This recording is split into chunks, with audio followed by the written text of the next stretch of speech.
In today's video, I'm going to teach you how to set apps access permission to location services in iPhone. Alright, I'm on the home screen right now, and we're going to do this through settings so you can control exactly which apps can access your location and when they're allowed to use it. First, I'm going to open the settings app, the grey gear icon. If it's not on the page you're on, just swipe left or right until you spot it. Once you see settings, go ahead and tap it to open. Okay, now settings is open and we need to go into privacy and security. This option is lower down in the settings list, so at this point I'm going to scroll down. I'm scrolling steadily and watching the labels as they move up the screen until I see privacy and security. Alright, I see it now, so I'm tapping on privacy and security. Now we're on the privacy and security page. The next thing we need is location services, so I'm looking for location services on this screen and tapping it.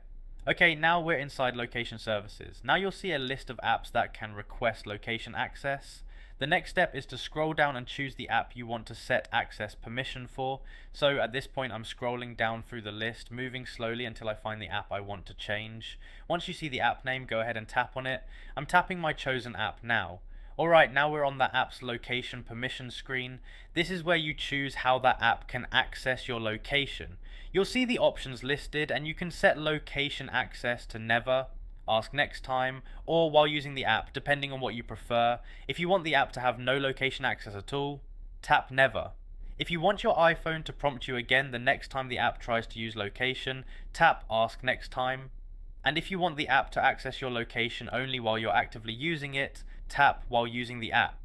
I'm tapping the option I want now, and you should see it select immediately, usually with a check mark. There's no save button here, so as soon as you choose one of those options, the change applies right away.